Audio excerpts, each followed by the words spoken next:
Hello everyone, कैसे हैं आप सब। आई होप आप सब बेहतर होंगे। आज हम करेंगे लैंग्वेज डेवलपमेंट चैप्टर के नेक्स्ट 10 क्वेश्चंस। क्वेश्चन नंबर 11 है, which is not a component of a language, कि निम्न में से कौन भाषा का घटक नहीं है। ऑप्शन नंबर ए है फोनोलॉजी। फोनोलॉजी में क्या होता है कि जो साउंड है, साउंड सिस्टम के बारे में अध्ययन किया जाता है, उसको फोनोलॉजी बोलते हैं।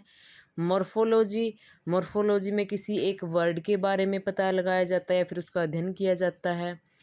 ऑप्शन नंबर सी है सिंटेक्स। सिंटेक्स क्या है कि एक सेंटेंस के बारे में होता है कि उसका अध्ययन किया जाता है। और ऑप्शन नंबर डी है डाइजेशन। तो भाषा का घटक फोनोलॉजी भी है, मॉर्फोलॉजी भी है और सिंटेक्स भी है। तो डाइजेशन इसका घटक नहीं है, तो इसलिए इसका जो आंसर होगा वो होगा ऑप्शन नंबर डी। क्योंकि इसमें नॉट पूछा गया है और नॉट भी किसी भी क्वेश्चन में हो, उसके लिए अगर पूछा गया है तो आपको थोड़ा ध्यान से आंसर करना होता है। क्वेश्चन नंबर 12 है, लैंग्वेज एंड थॉट आर, भाषा और विचार का संबंध क्या है। ऑप्शन नंबर ए है इंडिपेंडेंट। ऑप्शन नंबर बी है closely related. Option number C है अपोजिट। और ऑप्शन नंबर डी है अनरिलेटेड। तो इसका जो आंसर होगा वो होगा क्लोजली रिलेटेड। कि भाषा और विचार, लैंग्वेज और थॉट, इसका संबंध किस प्रकार से है। अगर हम अगर कुछ भी चीज़ के बारे में, कुछ भी किसी भी बात के बारे हम सोच रहे हैं, विचार कर रहे हैं, तो फिर हम क्या है कि अपनी भाषा के थ्रू दूसरे के सामने उसको हम व्यक्त करते हैं या फिर बोल के बताते हैं। तो इसके लिए क्या है कि ये क्लोजली रिलेटेड है एक दूसरे के। ठीक है, क्योंकि जो हमारे विचार हैं उसको प्रकट करने में भाषा क्या है कि हमारी हेल्प करती है। क्वेश्चन नंबर 13 है, which classroom practice best develops language, कि कक्षा में कौन सी गतिविधि भाषा विकास को सर्वाधिक बढ़ाती है। कि क्लासरूम के अंदर कोई भी मतलब ऐसी प्रैक्टिस है, वो कौन अच्छी तरह से डेवलप करेगी लैंग्वेज को, ये पूछा गया है। ऑप्शन नंबर ए है memorization only. Option number B है silent sitting.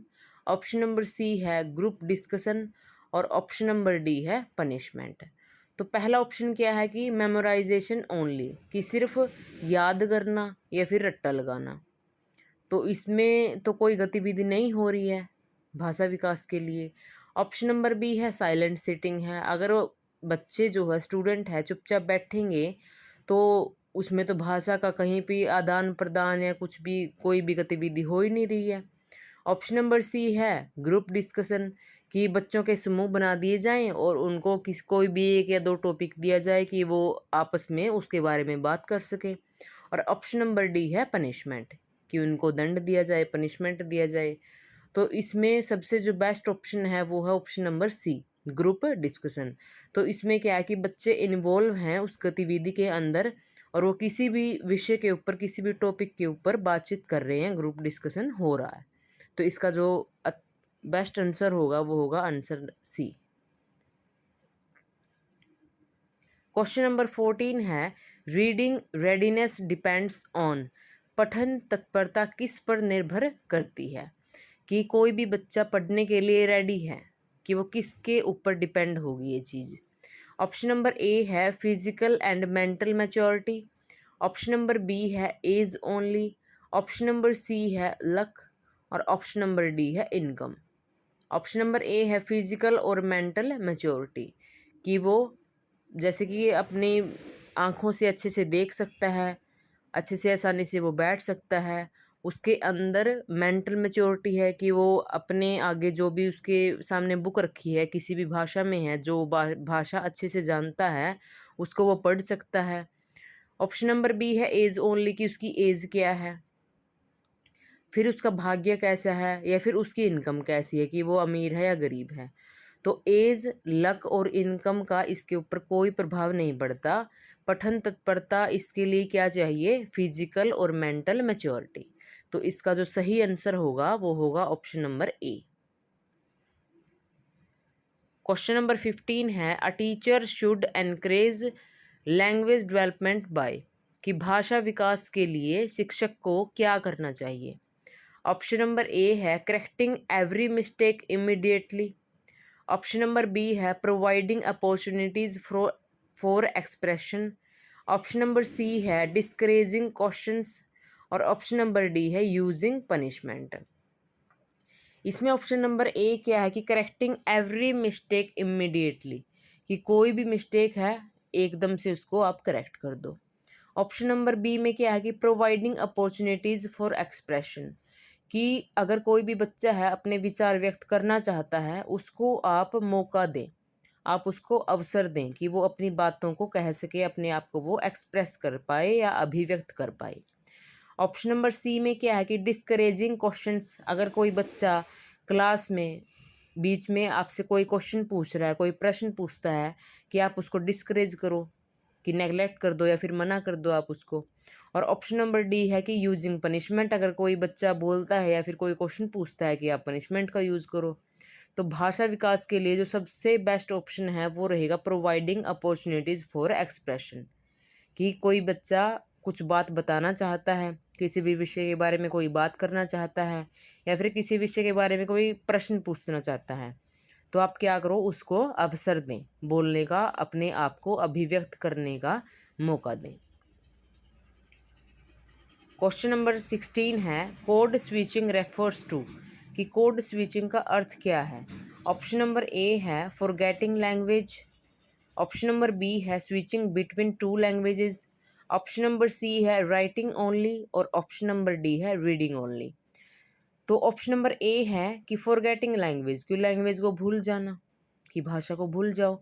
Option number B में क्या है कि switching between two languages, switching मतलब कि एकदम से मतलब दूसरी लैंग्वेज के रूप में उसको बदल देना, कि दो भाषाओं में बात करना या फिर अपने विचारों को, अपनी बातों को दो लैंग्वेज में बताने की अक्षमता रखना।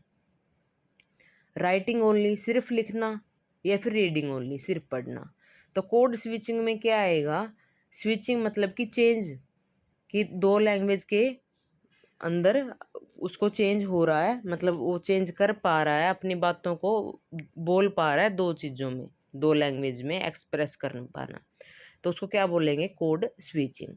तो इसका जो बेस्ट ऑप्शन होगा वो होगा option number B, switching between two languages.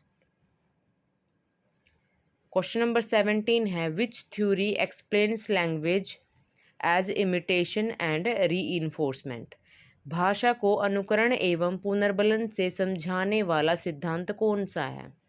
Option number A है behaviourist theory. Option number B है cognitive theory. Option number C है नेटिविस्ट थ्योरी। और ऑप्शन नंबर डी है कंटेक्स्टिविस्ट थ्योरी। तो इसका जो आंसर रहेगा वो रहेगा ऑप्शन नंबर ए, बिहेवियरिस्ट थ्योरी। तो भाषा को अनुकरण मतलब कि इमिटेशन, इमिटेशन मतलब कि नकल करना, और पुनर्बलन रीइंफोर्समेंट से समझाने वाला सिद्धांत क्या है, बिहेवियरिस्ट। बिहेवियरिस्ट मतलब कि व्यवहारवादी जो थ्योरी है, व्यवहारवादी सिद्धांत है, उसके थ्रू भाषा को सिखाया जाता है। क्वेश्चन नंबर 18 है the first stage of language development is, कि भाषा विकास की प्रथम अवस्था कौन सी है। ऑप्शन नंबर ए है कोइंग। ऑप्शन नंबर बी है टेलीग्राफिक। ऑप्शन नंबर सी है होलोफ्रेस्टिक। और ऑप्शन नंबर डी है to word.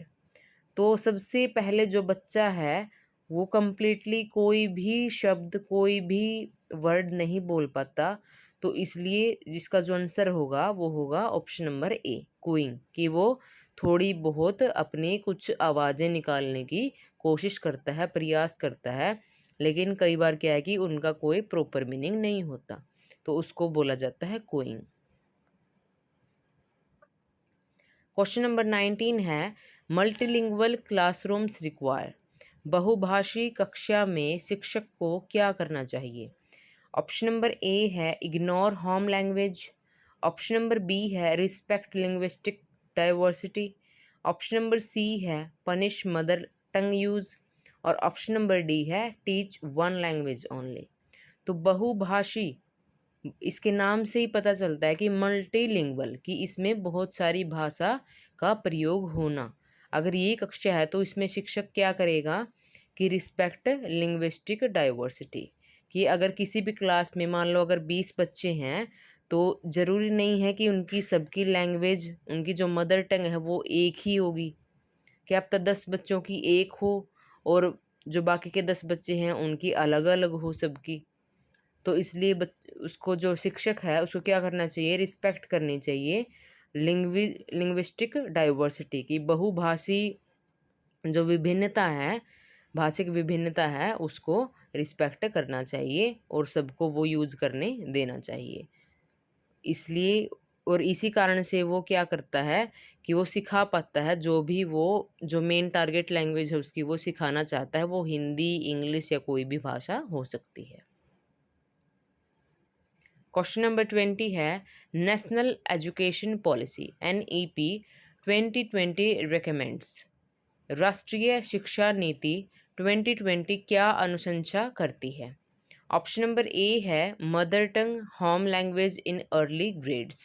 Option number B है English only. Option number C है नो लैंग्वेज टीचिंग। और ऑप्शन नंबर डी है वन लैंग्वेज पॉलिसी।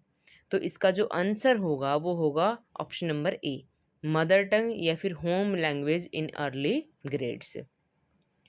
इसमें क्या है कि जो NEP है, नेशनल एजुकेशन पॉलिसी NEP 2020 है, तो इसमें वो किसके ऊपर बल देती है कि प्रारंभिक जो कक्षा है उसमें स्टूडेंट्स हैं, जो छोटे बच्चे हैं, उनको अपनी मदर टंग का यूज करने देना चाहिए, ताकि वो जो और बाकी भाषाएं हैं उसको वो आसानी से सीख सकते हैं अपनी मदर टंग का यूज़ करके।